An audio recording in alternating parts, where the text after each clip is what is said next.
Bonsoir à toutes et à tous. Et pour commencer, nous vous présentons nos excuses pour ce léger décalage. Merci pour votre patience. Donc, vous êtes encore très nombreux ce soir à être connectés. Vous étiez plus de 2500 à vous inscrire pour ce webinaire qui devient une tradition chez Quorum depuis quelques années. C'est notre webinaire de rentrée. L'année n'est pas terminée, mais elle est déjà bien entamée. Et donc, on va essayer de vous donner quelques perspectives. Et pour cela, donc j'ai plusieurs participants avec moi ce soir. Pour commencer, Amandine Lézy. Bonsoir Amandine. Bonsoir Baptiste, bonsoir à tous. Donc Amandine qui est la directrice générale de Quorum Life. Il y a également Olivier Becker qui est un de nos experts obligataires. Bonsoir Olivier. à tous. Et Philippe Savasi, directeur de l'immobilier. Bonsoir. Sans oublier Frédéric Puzin, qui est le fondateur de Quorum, que vous avez certainement déjà vu. À présent, et avant de commencer, vous le savez, ça aussi c'est une tradition, c'est le fameux disclaimer, le message qui dit que les produits dont on va parler ce soir, les produits Quorum l'épargne, ne sont pas garantis en capital. Il y a un risque de perte en capital, les revenus peuvent varier à la hausse comme à la baisse, qu'ils dépendent des marchés immobiliers obligataires, mais également de la devise, et que les performances passées ne présagent pas des performances futures. Et je pense que j'aurais fait mon travail à ce niveau-là. À présent, je vous propose d'aborder l'agenda de ce webinaire, un agenda qui se déroule en trois parties. Le premier, c'est revenir sur le groupe Quorum. Un certain nombre d'entre vous nous connaissent déjà, d'autres un petit peu moins. Ensuite, les prévisions qui se dessinent sur la partie obligataire, sur la partie immobilière avec les SCPI et également dans le cadre du contrat Quorum Life. Et enfin, les perspectives que l'on peut avoir pour 2023, en tout cas ce que l'on envisage, ce que l'on anticipe, et ça sera l'objet du dernier point. Et enfin, et vous ne l'avez pas à l'écran, nous tâcherons de répondre à un maximum de questions, même si vous êtes très nombreux. Je crois qu'il y a déjà un grand nombre de questions sur le chat de ce webinaire. Néanmoins, voilà, nous essaierons de répondre à un maximum de questions. Et pour celles auxquelles nous n'aurions pas répondu, sachez que nous aurons donc vos coordonnées et les questions auxquelles nous n'aurions pas apporté de réponse, et nous tâcherons de vous répondre au plus vite. Donc merci à tous. Pour passer au groupe Quorum, donc comme vous le savez certainement, le groupe Quorum, c'est un groupe qui est indépendant. On dit que c'est un acteur européen parce qu'on est présent à Paris, mais pour nos différents métiers, nous avons ouvert des bureaux dans plusieurs villes en Europe. Donc le groupe Quorum, c'est un peu plus de 6 milliards d'encours gérés. Donc c'est l'épargne que vous nous avez confiée depuis 2008. C'est 90 000 épargnants et c'est un petit peu plus de 200 collaborateurs avec plusieurs expertises. L'expertise obligataire, et qui correspond à l'expertise des obligations à haut rendement, qui est une partie de l'obligataire. Les SCPI, donc on va être sur de l'immobilier d'entreprise, Quorum Origine, Quorum XL, Quorum Orion, et une compagnie d'assurance vie, Quorum Life, qui a été créée en 2020, et le contrat Quorum Life qui a été lancé au même moment. Il y a un dénominateur commun à ces différents produits, que ce soit obligataire ou immobilier, c'est le fait d'être au plus proche de l'économie réelle. On va financer des entreprises qui sont souvent des grands noms du quotidien que vous connaissez pour la plupart.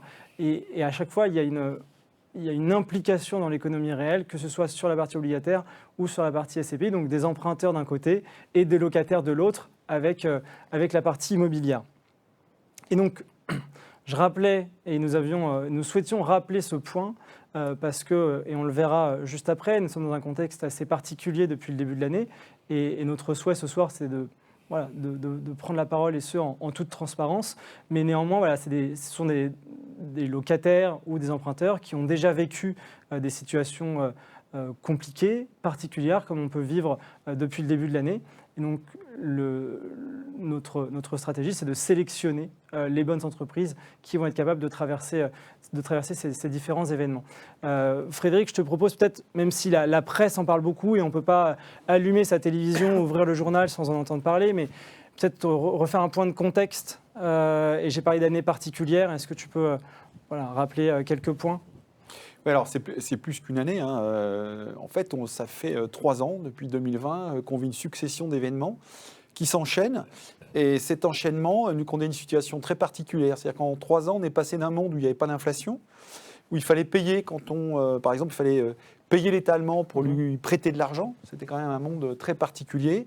Un monde où finalement, maintenant, on est bien rémunéré pour ses placements, avec un nouvel enjeu, c'est l'inflation. Et l'inflation, c'est issu de quoi ? D'abord, on a eu la crise du Covid. Pardon, je te coupe, mais on est bien rémunéré sur ces placements, pas pour tout. Pas pour tout. Mais c'est vrai qu'on a eu la crise du Covid. Cette crise, elle a une première conséquence. D'ailleurs, on a tous été en prison chez soi, à plusieurs reprises. Ça a eu un impact, ça a freiné la consommation, ça a freiné les échanges économiques. Donc, le monde économique a ralenti. Puis quand il est reparti, il a du mal à redémarrer. Et on avait tous envie de revivre, de reconsommer, de réinvestir. Alors, on l'a vu dans beaucoup de domaines. Et donc, il y avait plus de demandes que d'offres. Plus de demandes que d'offres, on sait tout ce que ça veut dire, qu'on est plus nombreux à vouloir acheter qu'à vendre, ça fait monter les prix. Et ça s'appelle l'inflation. Donc, les prix ont commencé à monter. Alors, le phénomène s'est amplifié à partir du deuxième semestre 2021. Et puis, on avait l'impression de revenir dans un monde progressivement normal. Et là, patatras, M. Poutine décide le 24 février d'envahir l'Ukraine. Et les conséquences, elles sont incroyables, elles sont énormes, elles bouleversent nos vies. Renchérissement des matières premières. On découvre que la première puissance économique européenne, l'Allemagne, dépend d'un pays pour ses approvisionnements en gaz, la Russie. Tous les robinets se ferment. Et le monde est à la fois dans une crise géostratégique. Alors, on entend même parler de grands problèmes géostratégiques entre Taïwan, les États-Unis, la Chine. On a un conflit majeur en Europe, à nos portes, à 1000 km, un peu plus de 1000 km de Paris. On a une crise financière, parce que tout ça, évidemment, est très mal vécu par les investisseurs et les sphères financières, qui amplifient les phénomènes. Et puis, on parle même de récession. C'est-à-dire que l'inflation fait que les États essayent de réagir en essayant de la ralentir. Donc, comment est-ce qu'on fait pour ralentir la hausse des prix? On fait en sorte que les gens consomment moins, investissent moins, donc on renchérit le coût de l'argent et on renchérit donc le coût de la dette, des emprunts. Ça devient plus compliqué d'emprunter aujourd'hui. C'est une volonté de ralentir l'inflation. Et donc se pose la question de la récession, puisque qui dit ralentissement, les difficultés à se financer implique aussi un ralentissement d'activité. Donc potentiellement, au lieu d'avoir des économies qui croissent, avec des croissances, on peut avoir des décroissances. Ça s'appelle la récession. Donc inflation, récession, hausse des taux. Tout ça, ça paraît très compliqué, mais en fait, c'est des phénomènes qu'on peut vivre tous au quotidien, et on vit tous ensemble l'expérience. Et on est dans une conjoncture très particulière, je dirais unique, et qu'on n'a pas vécu depuis sans doute des décennies et des décennies. L'inflation, ça date de 20 ou 30 ans. Les générations actuelles ne savent pas ce que c'est. Et on est dans une crise qui n'est pas comme en 2008, ce n'est pas une crise financière. C'est une crise, encore une fois, géostratégique, économique et avec des conséquences financières. Et on va le voir, et merci, tu as parlé de surréaction, en tout cas c'est comme ça que je le traduis de la part des acteurs financiers, parce qu'il y a ces incertitudes, donc ils réagissent, ils essaient d'anticiper. On peut voir peut-être à l'écran l'évolution des différents indices, des différents marchés financiers, avec les obligations européennes à haut rendement. Et on en reparlera évidemment plus précisément dans le cadre de Quorum l'épargne. On est quasiment à moins 11. Les obligations européennes, on va dire à faible rendement, en tout cas à plus faible rendement, on est à moins 13. Et puis les actions, on est quasiment à moins 20. Et puis on a des fluctuations assez importantes au quotidien. Et est-ce que tu préfères le Bitcoin où on est quasiment à moins 60 ? Donc ça, on va dire que c'est le contexte global. On peut voir comment ça se traduit sur... Et tout ça dans un contexte d'inflation. Alors en France, on est préservé, on est gâté, on n'a que 6% d'inflation, mais on voit tous au quotidien ce que ça veut dire. Il faut comprendre qu'en Europe, on a plus de 8% d'inflation. Donc on a des marchés financiers qui dévalorisent de 10% au minimum, et de l'autre côté, on a 8% d'inflation. Donc ça fait un effet de ciseau incroyable, qui est quasiment unique dans l'histoire. Il faut remonter à très longtemps pour retrouver une telle situation. Ok, merci. Je me tourne vers toi, Olivier. On va commencer par la partie obligataire. On a parlé d'obligations à haut rendement. Est-ce qu'on peut revenir, tous les participants ce soir ne sont pas des spécialistes des marchés obligataires. Est-ce qu'on peut revenir assez rapidement, mais quand même, sur la définition d'une obligation et comment ça fonctionne ? Oui, bien sûr. Je pense que c'est important de le faire pour bien comprendre à quel point l'environnement que vient de décrire Frédéric impacte l'ensemble des marchés, mais aussi les marchés obligataires. On se proposait de faire quelques rappels et puis surtout des exemples, montrer très concrètement comment ça se traduit dans les performances. Premier rappel déjà, c'est qu'une obligation, c'est quelque chose qui est finalement assez simple. Hein. C'est un prêt qu'un certain nombre d'investisseurs font à une entreprise sur la base d'un taux d'intérêt et d'une date de remboursement qui sont fixés à l'avance. Donc ça a la vertu, je pense qu'on y reviendra, d'offrir une certaine visibilité quand même, une certaine régularité sur les flux par rapport aux actions par exemple. D'ailleurs, peut-être Olivier, un petit moyen mémotechnique très simple pour retenir. En fait, l'entreprise s'oblige à rembourser un capital et à payer les intérêts, et donc d'où le terme obligation, c'est s'obliger. Donc ça n'est ni plus ni moins que la traduction, vue de la part d'une entreprise qui s'endette, de s'obliger à rembourser ses dettes et à payer un intérêt. Un coupon. Un coupon. Alors, ça, c'est pour la partie, je dirais, les composantes fixes de l'obligation. Maintenant, il y a aussi évidemment des variables de marché, et en particulier la valeur d'une obligation et son rendement. Eh bien, ces composantes-là, elles évoluent en fonction des composantes, en fonction des conditions de marché. Oui, on a vu le fonctionnement de l'obligation, et là, tu veux parler de la composition de son rendement, Voilà, finalement. tout à fait. Sachant qu'une obligation, je pense qu'on y reviendra, c'est pas comme un immeuble. Sa valeur, elle est constamment réévaluée, si je puis dire, sur un marché dans lequel il y a beaucoup d'échanges au quotidien. Et donc, le rendement de l'obligation, il fluctue, et on va le voir, il peut fluctuer de manière assez importante. Ce rendement, il est constitué de deux choses. Il est constitué du taux sans risque, qu'on appelle le taux d'intérêt sans risque. C'est quoi? C'est le taux auquel on prête à l'État allemand, qui est considéré comme l'entité la plus sûre d'Europe, qui est considérée sans risque. Ce taux, à ce taux s'ajoute une prime de risque, qui est un complément de rémunération, qui est exigé par nous, investisseurs, compte tenu du risque spécifique qui pèse sur une entreprise, en l'occurrence. Et donc, cette prime de risque, elle est fonction de la solidité de l'entreprise et de ses performances. Donc, ce que tu es en train de nous expliquer, Olivier, c'est que le taux d'intérêt que va payer l'entreprise quand elle va émettre son obligation, quelque part, il se compare à sa solidité, au risque supplémentaire qu'il représente par rapport à un État allemand dont on considère que de toute façon, il paiera sa dette et qu'il paiera le taux d'intérêt. C'est ça? Exactement. Et au sein des entreprises, il y a des entreprises qui sont plus ou moins risquées. Évidemment, on exigera une rémunération plus élevée aux entreprises qui nous paraissent les plus risquées. Bien, c'est très clair, Olivier, et je te propose de l'illustrer justement avec un exemple. Je crois qu'on a un exemple à afficher. Alors, avec. Peut-être juste avant, ouais. un mot sur cette diapositive qui est importante, parce qu'on parlait du contexte tout à l'heure, et pour montrer à quel point le contexte pèse sur l'évolution des rendements obligataires. Et j'ai souvent tendance à dire que cette année, c'est un peu la double peine, c'est-à-dire qu'on a à la fois une hausse importante des taux sans risque. Frédéric faisait référence au fait qu'on payait l'État allemand pour lui prêter de l'argent en début d'année, puisque ce taux-là, il était à moins 0,20. Aujourd'hui c'est une forte hausse d'ailleurs ce jour, on est quasiment à 2%. Donc on a un effet très fort sur le taux d'intérêt, qui est lié évidemment à l'inflation et aux politiques de hausse des taux des banques centrales, et de la BCE en particulier. Et cet effet sur les taux s'ajoute à la hausse des primes de risque, puisque le contexte plus anxiogène, voire de récession, induit évidemment un peu plus de risques, et donc les investisseurs exigent davantage de rendement et davantage de primes de risque pour les émetteurs. Effectivement, on va le voir avec un exemple très concret. Oui, parce que tout ça pour reconnecter avec la réalité du quotidien. Évidemment, s'il y a une récession, potentiellement, les entreprises, au lieu d'avoir un chiffre d'affaires qui va augmenter, pour avoir un chiffre d'affaires qui diminue. Donc, si le chiffre d'affaires diminue, potentiellement, elles font moins de résultats, elles encaissent moins d'argent, et donc, potentiellement, elles vont avoir plus de difficultés à rembourser leurs dettes. Donc, voilà le lien très précis, économiquement, entre ce qu'on appelle la récession, le ralentissement de l'économie, le ralentissement de la consommation des ménages, de notre consommation, de nos investissements, et puis le fonctionnement d'une entreprise et sa capacité à rembourser la dette, et donc la valeur de l'obligation. Aux yeux des investisseurs, elle est plus risquée, donc elle va perdre de la valeur. Et à ce titre, on va pouvoir prendre l'exemple dont je parlais à l'instant. On voit que l'impact, il est relativement important. Je te laisse commenter. Oui, tout à fait. Olivier. On a pris un exemple, je pense, qui parlera à tout le monde. C'est une entreprise que vous connaissez sûrement. En tout cas, vous connaissez leurs produits. C'est le constructeur automobile Jaguar Land Rover, qui est un émetteur historique sur le marché du haut rendement européen. On a choisi de l'illustrer avec une obligation qui a été émise en 2018, avec un taux d'intérêt donc fixe de 4,5% et une date de remboursement de 2026.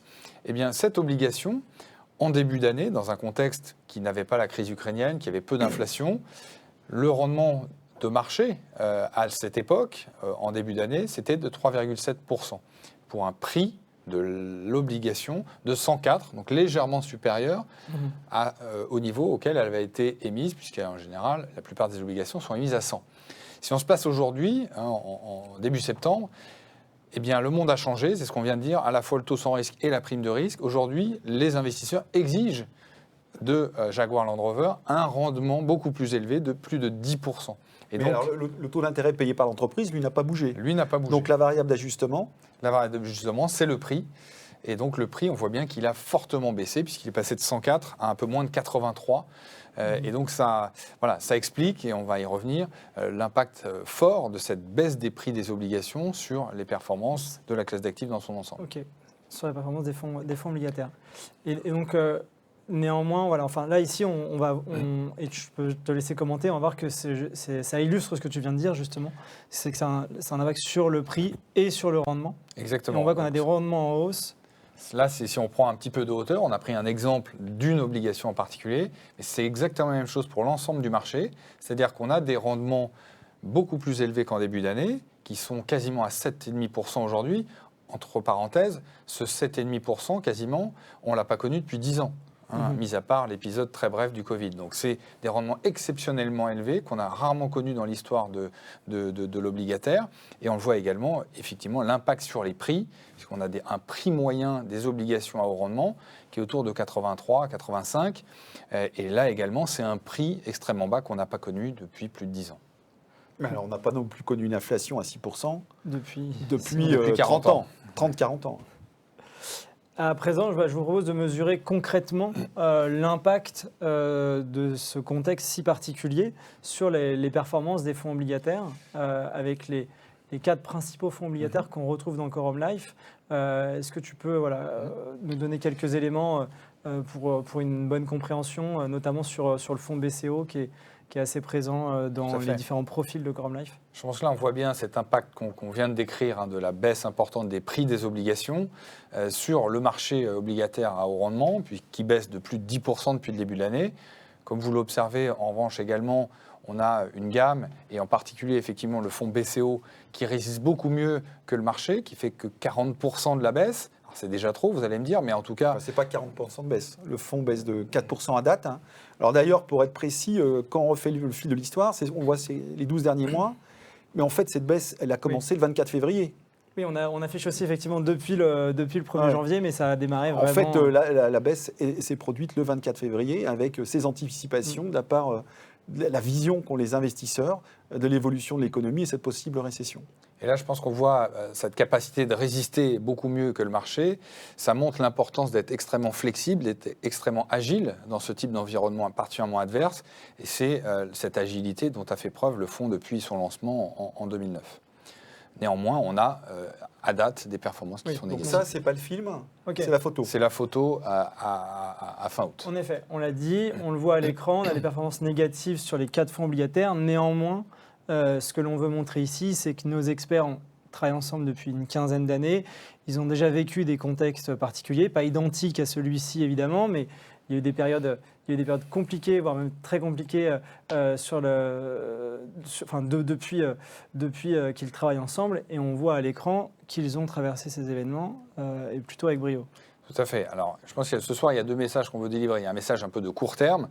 Le court terme, compte tenu de tous les sujets qu'on vient d'évoquer, il y a évidemment peu de visibilité et encore beaucoup d'incertitudes sur le court terme. Donc, le premier message qu'on veut délivrer, c'est que l'exercice de prévision à court terme, il est particulièrement difficile.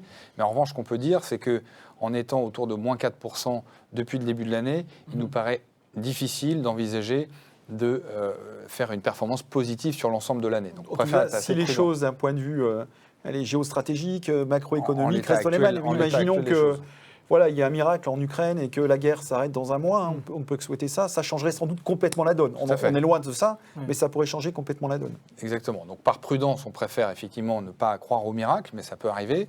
Donc ça, c'est pour le très court terme. En revanche, c'est ce que tu soulignes, pour le moyen terme, et le moyen terme, ce n'est pas dans 10 ans, c'est 2023. On est très confiant dans la capacité des fonds à rebondir pour plusieurs raisons. La première, c'est on l'a montré, des niveaux de rendement qui sont vraiment très élevés, très attractifs, pour un niveau de risque qui nous paraît particulièrement acceptable, puisqu'on ne s'attend pas à une hausse massive des taux de défaut. Les entreprises sont en bonne santé, elles ont des liquidités, elles sont refinancées. Donc on pense qu'on est très bien rémunéré pour le risque et ça va être un terrain très favorable pour des performances, à mon avis, attrayantes en 2023. Ouais, donc ce qu'on se dit, c'est que dans ce contexte et après chaque période chahutée ou compliquée, il y aura des opportunités qui vont se présenter. Et toi, tu penses qu'on peut en avoir On l'a vu dans les épisodes précédents, la crise de 2015, les épisodes la précédents. crise des matières premières de 2015, la crise grecque bien avant en 2011 et la crise Covid plus récemment. Il y a une vraie capacité de rebond du marché obligataire et de nos fonds en particulier. Pourquoi ? Parce qu'il y a cette agilité de l'équipe, l'expérience de l'équipe en temps de crise, ça tu en as parlé, mais il y a aussi, et j'y reviens, la beauté de l'investissement obligataire qui fait que l'obligation, je reviens sur l'obligation Jaguar Land Rover qui vaut 83 aujourd'hui, si l'entreprise est en bonne santé et ne fait pas défaillance sur sa dette, on sait qu'on est remboursé à 100 en 2026. Donc c'est cette visibilité et notre capacité à sélectionner les entreprises qui vont être en capacité de traverser les crises, nous rendre confiants sur la visibilité, sur la performance future. Et le coupon lui est payé aussi, si l'entreprise est capable de payer. Mais si on veut bien revenir sur le graphique, ce qu'on est en train de vous dire à cet instant, c'est qu'on a déjà vécu des crises fortes. Alors celle-ci est particulière, on a déjà vécu des crises fortes. Et à chaque fois, par exemple sur BCO, la stratégie Cavalente à BCO, ça a été, on a fini toujours l'année en positif. Mais on a eu par exemple en 2020, l'année du Covid, on a eu une baisse bien plus importante que celle qu'on vit aujourd'hui. Oui. Donc ce qu'on est en train de vous dire, c'est que oui, le marché va repartir. On considère que les marchés sont outranciers et suramplifient les phénomènes. D'ailleurs, à la hausse comme à la baisse, et on a toujours été chez Corum l'Épargne extrêmement prudent là-dessus. Mais ce qu'on est en train de vous dire, c'est qu'on ne voit pas, contrairement peut-être aux années précédentes, ou en tout cas aux crises précédentes, on ne voit pas un retour au cours de l'année 2022 sur des résultats positifs. Voilà ce qu'on est en train de dire. Ok. Très bien. Donc, et donc, regardons le film. Peut-être les différents feuilletons, mais pas la photo. Voilà. Ok, donc là, ce que vous êtes en train de nous dire, et pour revenir sur ce qu'on avait à l'écran, sur le contexte favorable et les opportunités, c'est qu'on a un point qui est assez bas, on a des entreprises qui demeurent solides et il faut choisir les bonnes entreprises, et ça, c'est ton travail et le travail de l'équipe, et qu'on a une capacité de rebond, même si on n'a pas de boule de cristal, on a un bon point d'entrée. On est absolument, absolument convaincu qu'on a un bon point d'entrée, qu'on peut enfin faire des investissements à des niveaux de rendement vraiment très attrayants. On a vécu dans un monde de taux bas quand même pendant un certain nombre d'années. On retrouve des niveaux de rendement très attractifs, plus de 7,5% pour le marché du rendement. On attendait ça depuis 10 ans, donc on est très très enthousiaste à l'idée de faire profiter nos clients de cette opportunité de marché. Ok, très bien. Merci Olivier. Philippe, à présent parlons d'immobilier. Et des performances des SCPI. Alors, comme pour l'obligataire, l'année n'est pas terminée. Néanmoins, on commence à avoir une certaine visibilité. Et la meilleure que l'on ait, ce sont sur les 10 années passées. Et je pense qu'on peut passer assez rapidement, mais néanmoins rappeler les performances qui ont été celles de Corum Origine, Corum XL un peu plus récemment et Corum Orion depuis 2020. Oui, effectivement, on a toujours surperformé par rapport à nos objectifs, ce qui est une bonne nouvelle évidemment pour nos clients, avec Corum Origine qui a tenu sur les 10 dernières années son objectif de 6%. On a même parfois été assez sensiblement au-dessus. L'an dernier, on était à plus de 7%. Et Corum XL, même chose, avec son objectif de 5%. Et enfin Corum Orion qui a été très sensiblement supérieur, puisque l'objectif était à 4,5 et qu'on a fait 10,40 la première année et plus de 6% l'an dernier. Ok, donc ça c'est pour les performances passées. Et à présent, voilà. Est-ce qu'on peut évoquer 2022 ? Encore une fois, on est déjà en septembre. On a vu que le contexte était particulier. Néanmoins, qu'est-ce que tu peux nous dire ? On peut évoquer 2022, il faut rester prudent puisqu'on est même pas à fin septembre. Mais ce qu'on peut dire, c'est que nos 3 SCPI vont à nouveau tenir leurs promesses, leurs objectifs, avec Corum Origine qui sera au-dessus de 6%. Corum XL qui sera sensiblement au-dessus de 5%, au-dessus de 5,6% pour être très précis, et Corum Orion qui sera très sensiblement au-delà de son objectif, qui sera à nouveau au-dessus de 6% comme l'an dernier, alors que son objectif de rendement, on le rappelle, est de 4,5%. Alors, Philippe, moi j'ai une question, parce que comment est-ce qu'on fait pour avoir de tels résultats avec nos produits immobiliers, avec les SCPI, comparativement à l'obligataire ? Alors, il y a plusieurs éléments de réponse. On vit le même moment que le marché obligataire, c'est-à-dire que ça fait aussi quasiment 10 ans qu'on attend que le marché se retourne en immobilier, puisque dans l'environnement de taux bas dans lequel on était, c'était compliqué de trouver... Ça veut dire que le marché immobilier était cher. Voilà, le marché immobilier était très cher, c'était compliqué de trouver des rendements intéressants. Et l'autre point, c'est que l'immobilier a peut-être quelque chose qui permet de se protéger contre l'inflation, c'est l'indexation. L'indexation, c'est une clause présente dans les baux commerciaux, donc dans les contrats qui nous lient avec nos locataires, et qui fait que le loyer est révisé chaque année en fonction d'indices qui sont liés à l'inflation. Par conséquent, la plupart de nos loyers ont augmenté ou vont augmenter en 2022, ce qui va nous permettre de résister assez fortement à l'inflation. Ça, c'est le premier point. Et le second point, c'est qu'on a beaucoup investi depuis le début de l'année. On a eu une collecte soutenue grâce à la confiance de nos épargnants. On a déjà investi l'intégralité de la collecte, plus de 750 millions d'euros investis à date. Ça correspond à tous nos investissements de l'an dernier. Pour ce qui illustre assez bien le fait qu'on a pu faire plus d'acquisitions parce qu'il y a plus de bonnes affaires sur le marché. Pourquoi ? Parce qu'aujourd'hui, on achète en cash, sans condition de financement. Tu veux dire, tu achètes, tu n'as pas besoin de dette, d'emprunt pour acheter. Oui, alors excusez-moi, je me suis mal. Quand on dit qu'on achète cash, c'est effectivement qu'on n'utilise pas la dette pour acheter. Et dans le marché actuel, c'est une vraie arme, c'est un vrai plus par rapport à de nombreux acteurs immobiliers qui, historiquement, comme les assureurs par exemple, ont besoin de s'endetter pour acheter. Voilà, on reboucle avec ce qu'on se disait tout à l'heure. Hein. Les États, enfin la Banque Centrale Européenne augmente les taux. Et en fait, quelque part, elle obtient le résultat qu'elle escompte, c'est-à-dire que en réduisant l'argent disponible pour acheter, du coup, il y a moins de dépenses, donc moins d'investissement. Elle espère aussi un peu moins de consommation pour ralentir l'inflation. Et ce qu'on est en train de dire, en tout cas sur les prix du marché immobilier professionnel, il n'y a plus d'inflation. Les prix n'augmentent plus. Au contraire, ils ont plutôt tendance à baisser. Non, les prix ont baissé puisqu'il y a moins de concurrence, puisque tous les acteurs qui habituellement ont recours à la dette sont beaucoup moins présents. Ce qui fait qu'on a effectivement des actifs qui voient leur prix tirer vers le bas et on essaye d'en profiter au maximum. Alors justement, là, c'est très bien ce que tu dis, Philippe, mais c'est en opposition avec... Donc on a parlé des loyers et des objectifs de rendement, et je te trouve très prudent, comme chaque année d'ailleurs. Mais la performance de la SCPI, la performance réelle, il n'y a pas que le loyer. Non. Et je pense qu'on l'a illustré au premier semestre avec des revalorisations, et c'est ça qui va faire la performance réelle de la SCPI. Oui, c'est quelque chose qui a toujours été très important pour nous chez Quorum, c'est la vraie valeur des actifs et donc la vraie valeur du patrimoine. Et cette année, effectivement, sur nos 3 SCPI, on a pu augmenter le prix de part, ce qui veut dire qu'on a la valorisation totale du patrimoine qui s'est appréciée. Et ce que tu disais est intéressant parce que c'est quand même lié au loyer, puisque finalement, qu'est-ce que la valeur d'un immeuble ? C'est aussi le rendement qu'il va nous permettre de dégager.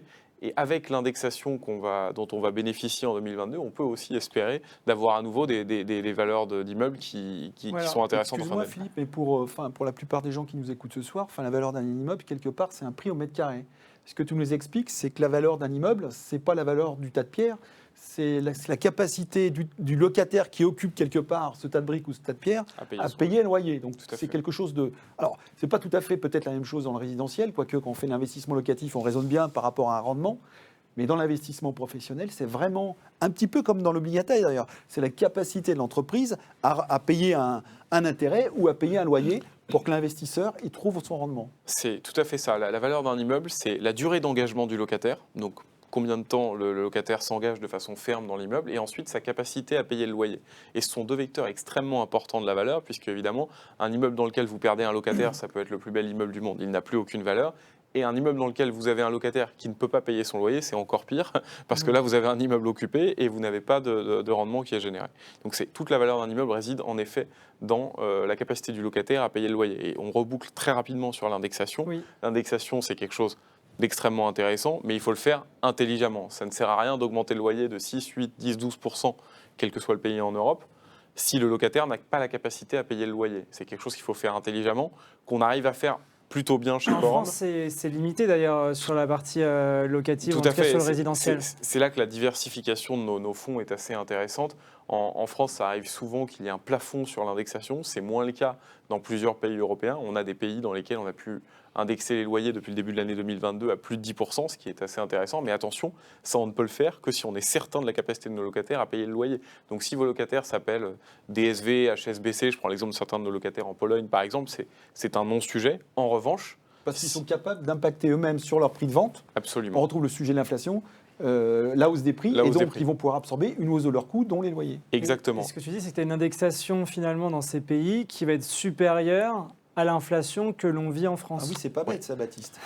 Et c'est là que c'est intéressant quand on est un client français du fonds, c'est qu'on est le bon élève de la zone euro, donc on a une inflation qui est élevée, mais qui est plutôt basse par rapport à la moyenne de la zone euro, et on peut bénéficier des niveaux d'inflation des autres pays européens qui sont parfois beaucoup plus importants. Ce que tu nous dis, Philippe, c'est que l'épargnant français, il subit une inflation à 6%. Tout à fait. Et dans nos SCPI, grâce à l'extrême diversité, il va peut-être pouvoir bénéficier, et c'est peut-être ce que tu nous expliques à travers les résultats qu'il annonce, d'un niveau d'indexation des loyers, donc d'augmentation des loyers supérieur à cette inflation. Si on prend l'exemple des CPI comme Quorum XL ou Quorum Orion qui ne sont absolument pas investis en France, là c'est même 100% puisqu'on n'a aucune indexation qui est limitée sur l'inflation française. Et en revanche, on va bénéficier de l'inflation de certains pays. Ce que tu es en train de nous dire, c'est que l'inflation en Europe est une bonne nouvelle. Alors, je ne dirais pas ça, puisque les consommateurs la subissent. En revanche, je dis, comme pour toute période de turbulence, et Olivier l'a très bien illustré sur le marché obligataire, on peut aussi en bénéficier, en tirer profit et être opportuniste. Et en l'occurrence, on a de quoi le faire chez Quorum. Et je rajouterai juste un point, c'est quelque chose qu'on peut faire aussi parce qu'on gère notre patrimoine en direct. Parce qu'il faut le faire intelligemment. Si vous indexez à 15% un locataire qui ne peut pas répercuter le prix sur ses clients finaux, ça ne sert à rien, vous risquez de perdre le locataire. Exactement. Et c'est donc là qu'il faut avoir l'intelligence de la gestion en direct et peut-être proposer un plafond d'indexation avec pourquoi pas un allongement du bail. Ok, très bien, parfait. Merci Philippe. Présent, je vous propose de passer à l'assurance vie, donc à Quorum Life. Amandine, dans Quorum Life, on en a parlé en introduction, mais on va y retrouver les produits Quorum l'épargne, les fonds obligataires et les SCPI. Est-ce que tu peux nous représenter ou nous présenter Quorum Life en quelques mots ? Alors, Quorum Life, c'est la compagnie d'assurance vie du groupe Quorum qui distribue un contrat qui s'appelle aussi Quorum Life. Dans ce contrat, vous retrouvez en exclusivité les SCPI et les fonds obligataires de la gamme Quorum l'épargne. Un point qui est très important, c'est que dans ce contrat d'assurance vie, l'assureur ne prend aucun frais. C'est-à-dire que vous investissiez en direct dans nos SCPI ou via Quorum Life, c'est exactement les mêmes frais pour vous. C'est la même chose pour les fonds obligataires. Et c'est exactement la même chose pour les fonds Mais alors, obligataires. excuse-moi, comment ta compagnie fait pour vivre ? Alors, nous ne sommes pas une fondation philanthropique, je te rassure, nous sommes bien une compagnie d'assurance. Mais comme on a ce modèle, on va dire, avec les fonds de maison, en fait, on vit des rétrocessions internes, c'est-à-dire que ce sont les sociétés de gestion des SCPI et des fonds obligataires qui me reversent une partie de leur commission. Donc, il n'y a que la production maison. Il n'y a que de la production maison, du producteur au consommateur. Uniquement des produits qui ne sont pas garantis. C'est ce qu'on appelle des unités de compte. Des unités de compte, pardon pour ce jargon, mais en gros, c'est la différence avec le fonds euro qui, lui, est garanti. Le capital est garanti, parfois les intérêts sur les anciens fonds. En revanche, les unités de compte, c'est effectivement l'épargnant qui prend le risque à la baisse, sauf dans un cas très précis qu'on appelle la garantie plancher, c'est-à-dire si l'épargnant décède avant un certain âge. Mais alors, quel est l'intérêt de souscrire dans ta compagnie aux produits Quorum plutôt que de souscrire en direct aux produits de Philippe, aux produits d'Olivier ? Alors, ça dépend des besoins de chacun. L'assurance vie, c'est un cadre fiscal spécifique. Ça veut dire notamment que pendant la détention, il n'y a pas de fiscalité au fur et à mesure. Il y a une fiscalité à la sortie qui peut être allégée, notamment si le contrat a plus de 8 ans. C'est également un moyen de transmettre du patrimoine à ses enfants ou à ses conjoints ou à qui vous voulez d'ailleurs, une association, peu importe, dans des conditions favorables puisque ça va échapper aux droits de succession. Donc ça, c'est des bénéfices de l'assurance vie. De l'autre côté, il n'y a pas de revenus réguliers, comme par exemple si vous détenez en direct des parts de SCPI qui vont vous verser un dividende mensuel. Donc ça va dépendre des besoins de chacun.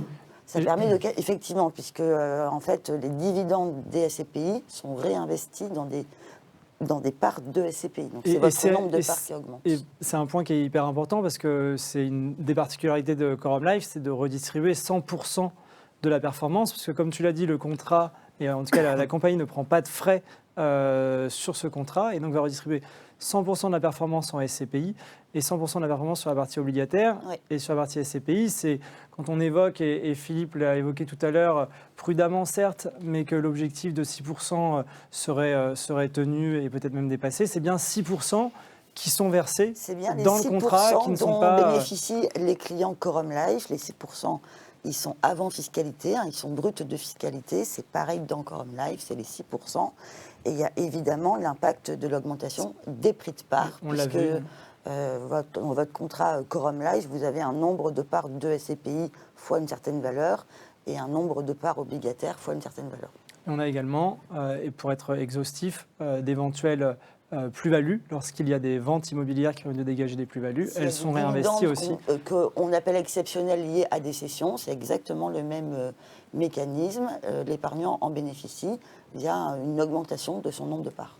Ok, merci Amandine. À présent, les performances, quelles sont les prévisions? Je sais que tu n'as pas de boule de cristal non plus, mais néanmoins... tu dépends de tes deux petits camarades, là, en fait. Hein. Philippe et d'Olivier, ici, parce qu'en fait, la performance des profils Quorum Life, c'est juste la moyenne entre la performance des SCPI et la performance des fonds obligataires qui sont dans votre contrat.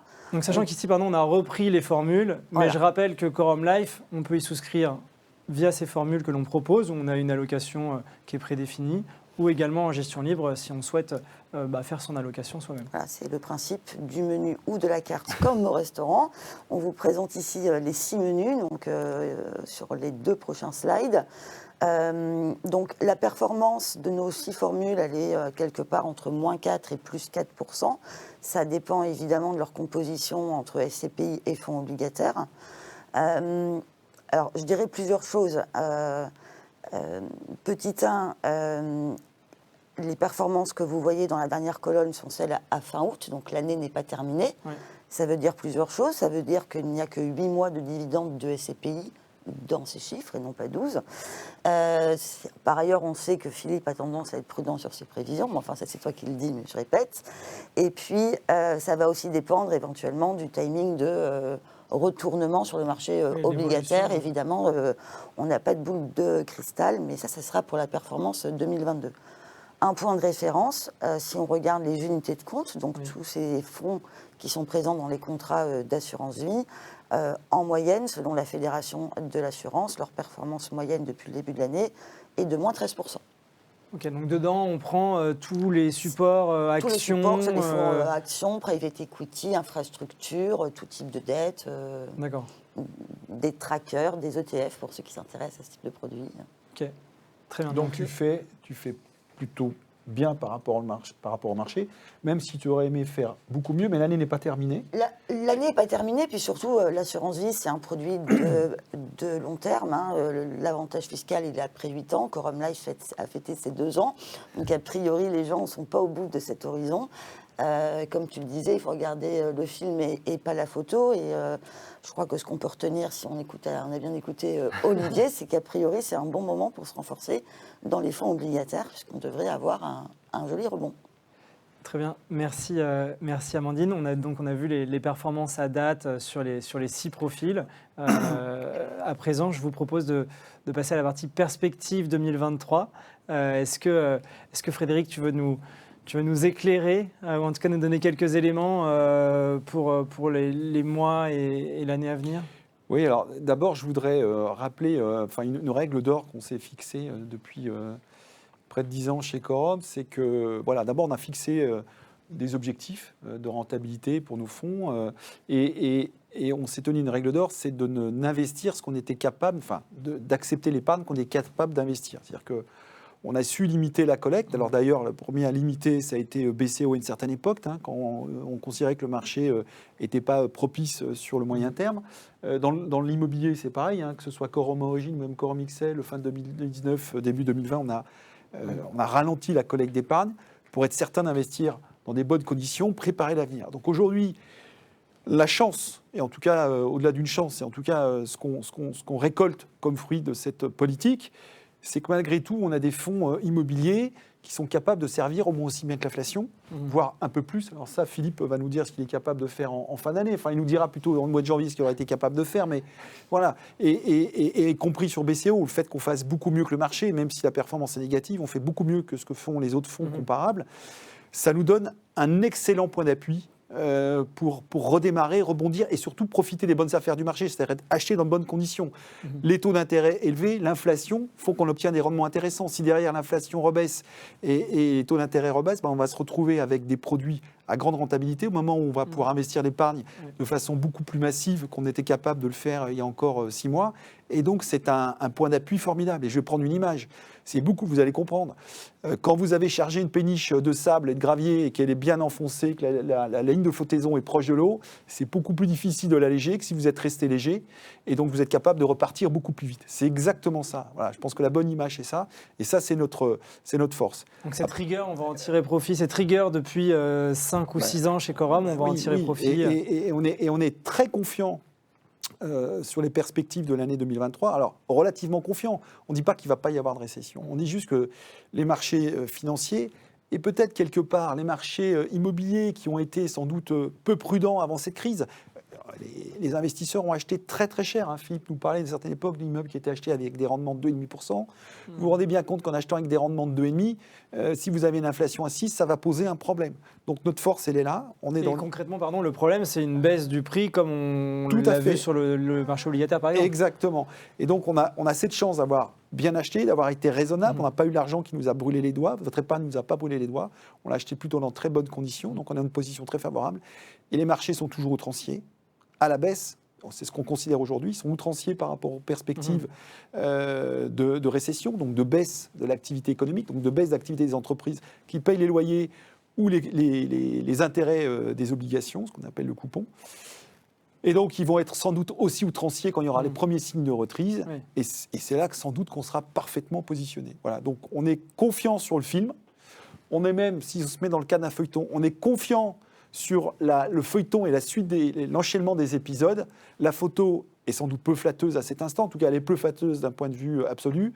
Je pense que d'un point de vue relatif, on a montré ce soir qu'on faisait plutôt bien notre boulot dans les circonstances actuelles. Mais regardons le film. C'est ce qu'on a fait depuis 10 ans sur nos fonds. Et on est très confiant dans le feuilleton et dans le film qui va se dérouler dans les années à venir. OK. Merci Frédéric. À présent, je vous propose de passer à la session questions-réponses. Alors, je crois que vous avez été très actif sur le chat de ce webinaire. Donc, on me passe quelques questions que je vais relayer. On ne pourra malheureusement pas répondre à toutes et on le fera dans les prochains jours. En tout cas, les équipes Corum l'épargne le feront dans les prochains jours. Une question pour toi, Olivier. Est-ce encore opportun de souscrire à des obligations ? Je pense qu'on l'a dit. Je pense que c'est même plus intéressant aujourd'hui qu'en début d'année. On est sur, je l'ai rappelé, des niveaux de rendement qu'on n'a pas connus depuis 10 ans. Et on prête à des entreprises qui, de notre point de vue, sont de bonne qualité, ont des liquidités, seront en capacité de nous payer les intérêts et de nous rembourser. Donc clairement, nous, on trouve que c'est un timing, un moment assez opportun pour se positionner ou se renforcer sur le marché obligataire. Très clair, merci. Tu l'avais déjà été. Amandine, à présent, une question sur la partie assurance vie, et notamment quelqu'un qui connaît, en tout cas un épargnant qui connaît le fonctionnement de nos SCPI et de l'impôt payé par les SCPI à l'étranger. Est-ce qu'il est perdu dans le cadre de l'assurance vie ? Une question de Monsieur D. Est-ce que l'impôt est perdu ? Oui. En fait, je vais essayer de rester simple sur cette question technique. En moyenne, les pays dans lesquels les SCPI sont investis ont des taux d'impôt un petit peu inférieurs à la France. Pour ceux qui nous écoutent, qui sont associés en direct des SCPI, connaissent bien le mécanisme quand ils remplissent leur déclaration d'impôt, puisqu'ils vont récupérer un avantage fiscal. Corum Life, la compagnie d'assurance vie, elle détient des parts de SCPI au nom des clients Corum Life. Et c'est Corum Life qui bénéficie de l'avantage fiscal, puisque Corum Life est le propriétaire des parts. Ça, c'est d'un point de vue, on va dire, juridique. Mais économiquement, pour nous, il est très logique que cet avantage fiscal, il appartient à nos clients. Donc il est rendu. On leur reverse. Il est rendu à chaque épargnant. Et pour simplifier la mécanique, au centime près, Frédéric. Et pour ce faire, et pour simplifier la mécanique, on fait l'avance chaque mois. C'est-à-dire que chaque mois, on va alimenter le contrat Corum Life du dividende brut. Okay. Comme ça, c'est très lisible pour tout le monde et personne ne se pose de questions. Très bien, parfait. Je pense qu'il n'existe pas des dizaines d'assureurs qui ont cette pratique. En tout cas, personne n'en fait la publicité à ma connaissance. Très bien. Question pour Philippe à présent. Je lis. La livre anglaise est en petite forme ainsi que l'euro par rapport au dollar américain. Conséquence sur les loyers payés en livres. Tendance actuelle et à moyen terme concernant les investissements en Angleterre. Alors je pense qu'il y a plusieurs questions dans cette question. les loyers et la pertinence de ces investissements au Royaume-Uni dans les mois à venir, j'imagine. Il y a plusieurs questions en effet. Pour revenir sur les loyers, on n'est pas très inquiet pour être honnête, puisque le taux moyen à l'acquisition de Quorum XL est entre 1,13 et 1,14. Aujourd'hui, on est sur un point bas un peu supérieur à 1,14 dans le rapport entre l'euro et la livre. Par conséquent, on est quand même assez protégé. Et pourquoi on est protégé ? Parce qu'on est rentré sur une livre qui était plutôt plus basse. En revanche, ce qu'on n'avait pas anticipé et ce qui est plutôt une bonne nouvelle pour nous, c'est que la livre stagnant à un niveau historiquement plutôt bas, ça reste une fenêtre d'entrée très intéressante pour nous au Royaume-Uni. Et en toute transparence, en début d'année, on pensait que les 6 premiers mois de 2022, on aurait peut-être encore 1 ou 2 opportunités, mais qu'on ne pourrait plus beaucoup investir au Royaume-Uni. Or, on voit qu'on peut encore investir au Royaume-Uni dans de très bonnes conditions, grâce justement à ce niveau de la livre. Donc on essaye d'en profiter et encore une fois de tourner ça à notre avantage. Oui, et là-dessus, je voudrais juste rappeler une chose, c'est que ça fait plusieurs fois qu'on vous dit, mais ça fait plusieurs années qu'on vous le dit. C'est-à-dire que pour nous, une mauvaise nouvelle, par définition, est une bonne nouvelle. Voilà. Peut être une bonne nouvelle. Et doit être utilisé comme une bonne nouvelle. C'est-à-dire qu'un marché qui baisse, c'est plutôt intéressant pour acheter. Et on a toujours fait comme ça. Depuis 2012 en Espagne, puis les Pays-Bas, plus récemment le Brexit avec l'Angleterre. Et au contraire, si la livre était remontée, et si admettons aujourd'hui elle soit remontée à 25, on arrêterait d'acheter en Angleterre. Au contraire, elle baisse, c'est une bonne nouvelle. Et pourquoi est-ce qu'on est peu gêné par le niveau de la livre actuelle ? Parce que globalement, on a acheté à un prix légèrement inférieur au niveau actuel. Et encore une fois, malgré tout ça, regardons le film et ne faisons pas que la photo. Il y a un point très important, Baptiste, ce serait une mauvaise nouvelle si on était un fonds fermé, mais on est une SCPI et tant qu'on collecte de l'argent et qu'on peut investir pour bénéficier justement de ce cycle au Royaume-Uni, on transforme effectivement ces réputées mauvaises nouvelles en opportunités. Ok. Et en parlant de mauvaises nouvelles, on l'a évoqué sur la partie immobilière. La question qui suit la reprend, puisque les prix baissent sur le marché de l'immobilier, et c'est toi qui l'as dit, et Frédéric en a parlé également, la valeur des parts de la SCPI risque de baisser. Il y a une seule chose qui protège contre l'inflation et donc la remontée des taux. Une seule chose qui protège réellement, c'est le prix à l'acquisition. Donc il y a 2 possibilités. Soit vous êtes confortable sur vos prix à l'acquisition et vous ne pensez pas que vos valeurs vont baisser, soit vous ne l'êtes pas. Frédéric prenait un exemple tout à l'heure, il disait qu'il y a beaucoup d'immeubles qui ont été achetés à 2,5% de rendement dans Paris. Quand vous achetez un immeuble à 2,5% de rendement dans Paris, vous avez probablement un très bel immeuble. Le problème de ce très bel immeuble, c'est que le jour où vous avez des taux d'intérêt qui passent à 3 ou 4%, il ne peut plus valoir 2,5% de rendement. Donc par définition, sa valeur bouge. Il y a un autre point qui est très important, quand vous achetez sur la base d'un rendement de 7%. Un rendement, on rappelle, c'est le loyer sur le prix d'acquisition. Vous êtes beaucoup moins exposé, puisque une remontée des taux de, disons, 50 points de base, elle 1,5% en français. 1,5%, elle va vous toucher entre 5 et 7%, alors que quand vous êtes à 2,5% à l'acquisition, forcément, votre valeur, elle va évoluer entre 15 et 20%. Donc, c'est énorme. Et donc, si on a bien acheté ? Et par conséquent, si on a bien acheté, non seulement la valeur n'est pas censée fluctuer à la baisse, mais surtout, si on a acheté sur des niveaux de rendement plutôt élevés, l'impact sur la valeur du capital est sensiblement minimisé. À l'inverse, si on a acheté sur des taux de rendement très bas, on est beaucoup plus en risque dans une période comme la période actuelle. Donc oui, les valeurs peuvent bouger. Nous, on est plutôt très serein. D'autant plus que j'évoquais l'indexation des loyers qui va être plutôt importante sur notre patrimoine. Ok. Et sachant qu'on peut le rappeler par rapport au prix de part, justement, il y a eu des revalorisations sur chacune des SCPI depuis le début de l'année, mais on est quand même légèrement en dessous de la valeur du patrimoine que l'on appelle la valeur de reconstitution. Tout à fait. On a gardé de la marge. Ok, merci Philippe. Lors du dernier webinaire, vous avez évoqué la mise en place d'un fonds obligataire daté. Est-ce toujours d'actualité, Olivier ? Ce n'est pas ma question, hein. je lis ce qu'on me transmet. Non, mais c'est évident qu'on l'a dit, on est convaincu qu'il y a vraiment une opportunité assez unique, assez historique de profiter de ces rendements particulièrement élevés sur le haut rendement. On est également convaincu qu'un fonds à échéance, un fonds daté, c'est un bon moyen justement de capter ce type de rendement. Donc oui, c'est clairement quelque chose auquel on réfléchit pour ne pas trahir de secret. Et je pense qu'on aura l'occasion de vous en reparler très prochainement. Il faut aller jusqu'au bout. C'est-à-dire qu'on fait plus que réfléchir. Ah non, je peux le dire. Simplement, comme en toute chose, il ne faut pas aller trop vite. Voilà, faut pas aller trop vite ni trop lentement. Donc, il faut que ça soit fait au bon moment. On a vu dans un passé récent, enfin, on a vu ce qui s'est passé au mois d'août, notamment sur le marché obligataire. Oui. Ça bouge encore beaucoup. Donc, il faut essayer de trouver la fenêtre optimum, c'est-à-dire que celle qui va être ni trop tard ni trop tôt.